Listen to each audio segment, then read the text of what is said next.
Welcome to the Executive Outlook. In this episode of the Executive Outlook, we are joined by Mark, a globally experienced executive and advisor with a rich background in sports, technology, and business transformation. Mark has led digital transformations in global sports, including his work with FIFA. And today he's going to share the strategy and execution behind that. Welcome, Mark, to the Executive Hour. Thank you, Isha. Very nice to be here, and thanks for your time. So, you have built an impressive career in sports technology. How did you start this journey and came into the global sports ecosystem?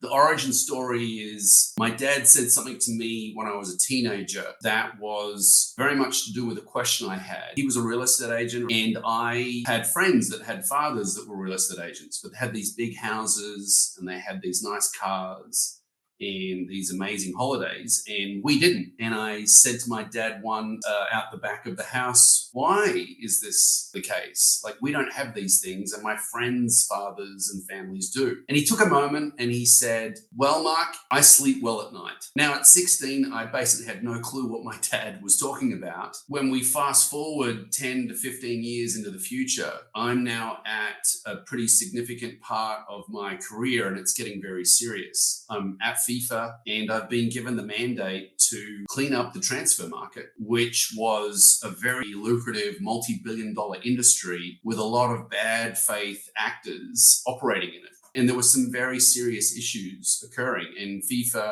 was, all credit to them, very clear on using technology to supervise and monitor and therefore provide transparency and good governance on this market, which had previously not occurred. I realized that my job was to help people sleep well at night. There were a lot of very difficult situations occurring, and my job and what I found resonated with me is, I'm here to help this market be better.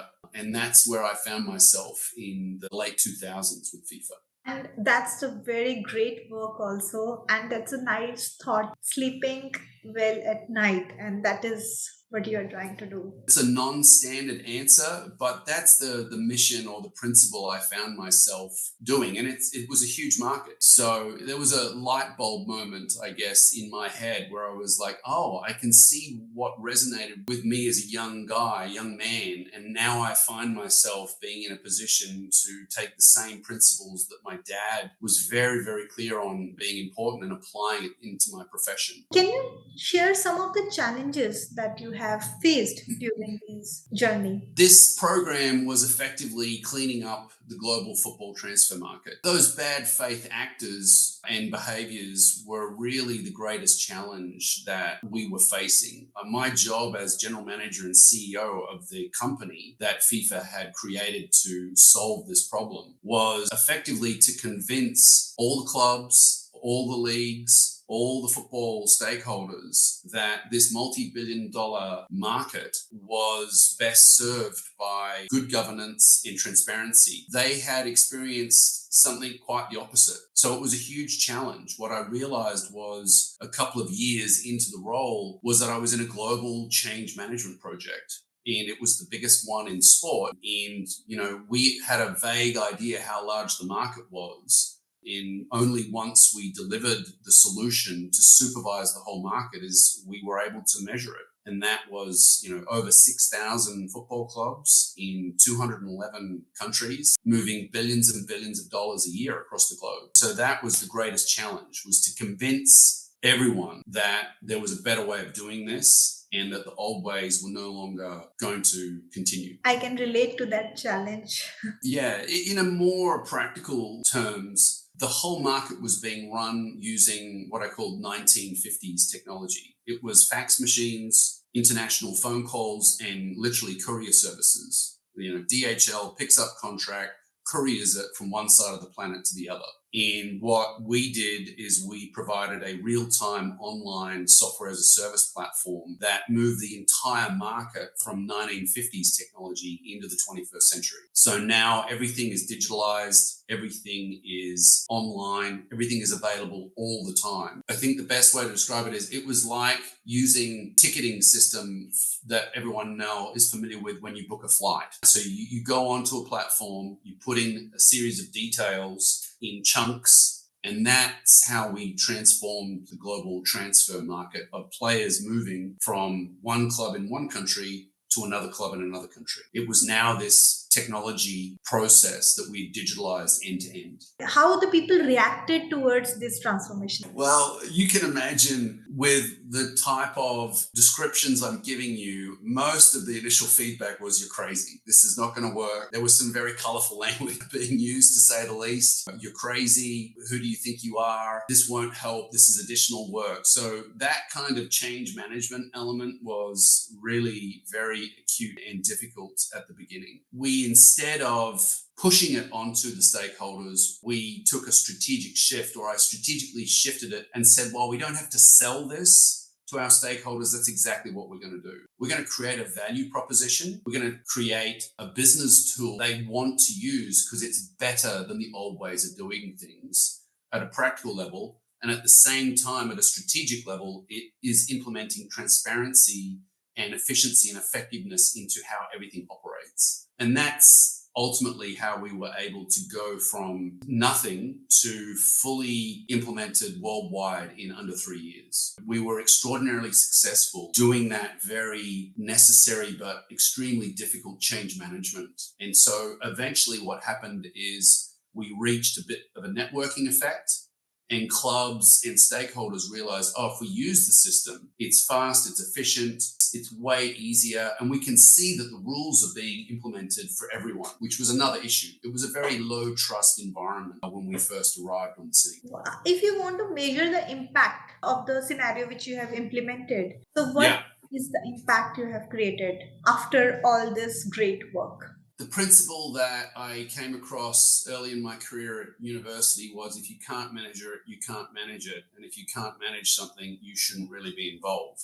And that's effectively what we were able to do. You know, the top line questions about the market and the behavior in it were completely unknown. FIFA had very clear rules, i.e. regulations, but no ability to implement them proactively and change the behavior. And so how big's the market? Well, the first year it was $4.1 billion.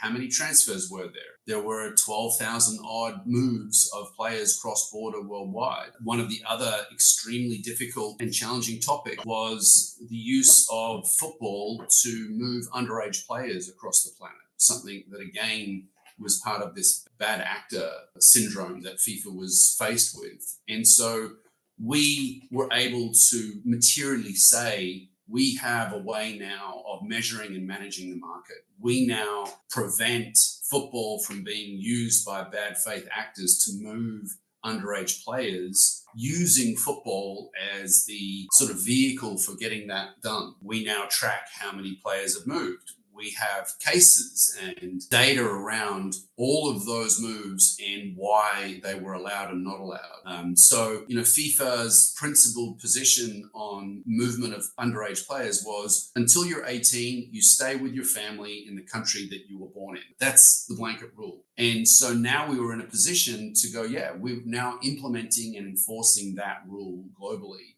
And we can show you using data how we're doing it and what results are. Can you share certain projects which you have worked on that didn't go as planned, and what you think can be the real reason behind those projects? It was called the transfer matching system, very unoriginally named, but that's what it did. It matched agreements between the parties. We made a huge number of mistakes, and there were two main errors. One was we rapidly realized that no matter how intuitive a piece of software is, no matter how good the reasons are for you to do something, when it comes to transformation and using technology as the catalyst, it will always come down to the people. You have to take a people first approach. approach. They are still going to use the platform, and your platform is only going to be as good as the support and the education and the training that you give and you provide to the people involved in the project. And you can appreciate that was a global project. So we had what we called TMS managers trained and supported in every single one of those football clubs across the whole world. And that was a huge error that we made because it wasn't working at the beginning. We didn't understand why. And we eventually unlocked that problem by realizing that it's a people first approach, no matter how much technology is involved. And the second thing is we cut corners. We went too fast. We had a huge amount of time constraint. We played the technical debt game and we lost. And over and over and over in a lot of businesses is you have non-technology stakeholders, the business, and then you have the technology people. But the most important discussion between business and technology is technical debt. And if your business does not understand technical debt, you are in a world of trouble. And so we played the game and we lost.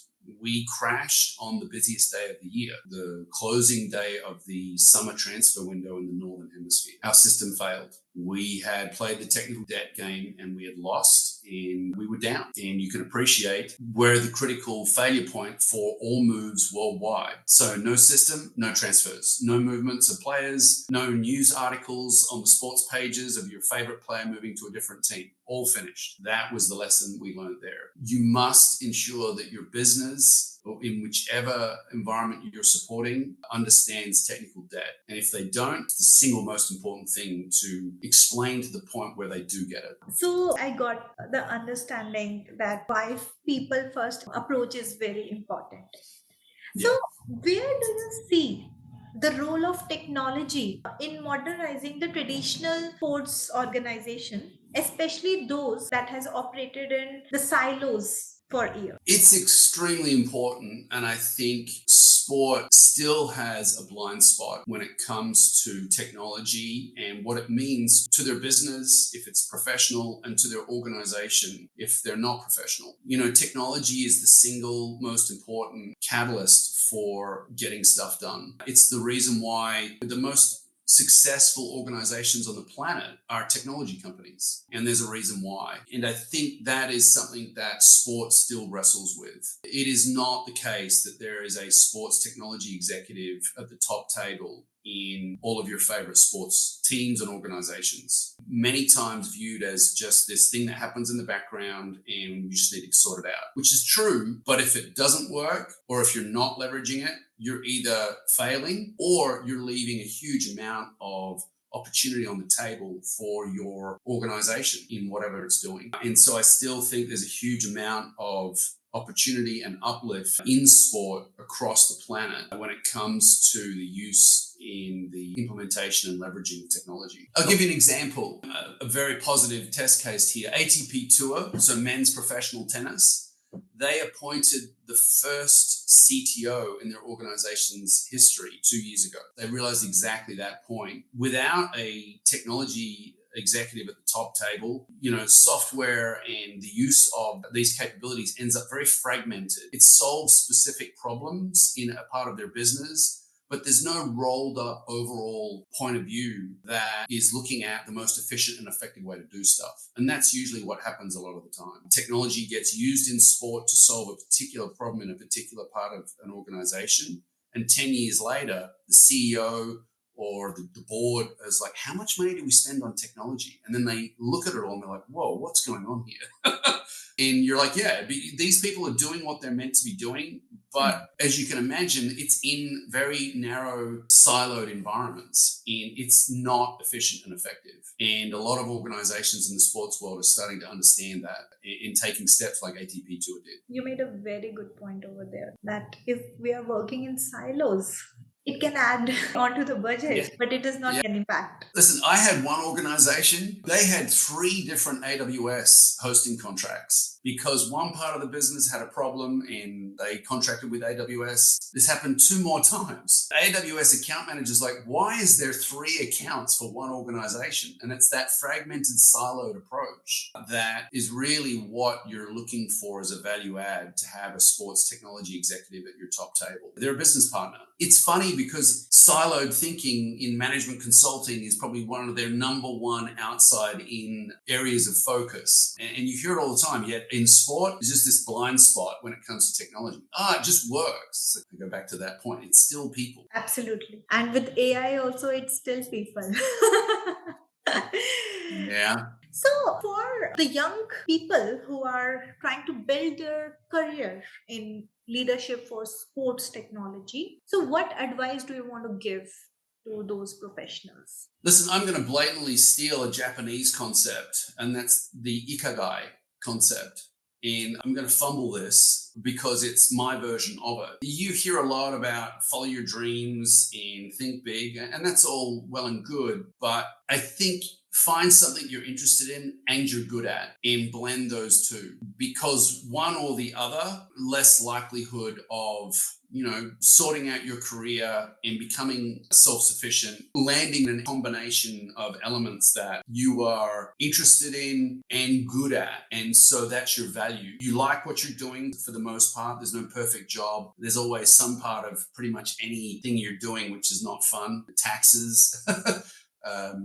Is an example, or administration. If you can blend those two main elements like a Venn diagram, I think you're going to end up making a difference in whatever area you find yourself in, simply because you've got those two elements in play all the time. You enjoy, for the most part, what you're doing and you're good at it. And if you can solve a problem, I think that's the third component, then you really hit gold. Those are the three elements that I would look at. So basically, with FIFA's global governance models in place, what lessons can be applied to the evolving ecosystem of the college sports in America? What US college sport is going through is seismic. It's transformational. It is the ending of the amateurization of college sport in America, meaning money was never formally part of the ecosystem, and now it is. And that is going to have a significant impact on the educational and sporting interests that have worked so well together. And that's the challenge, with all due credit to the NCAA.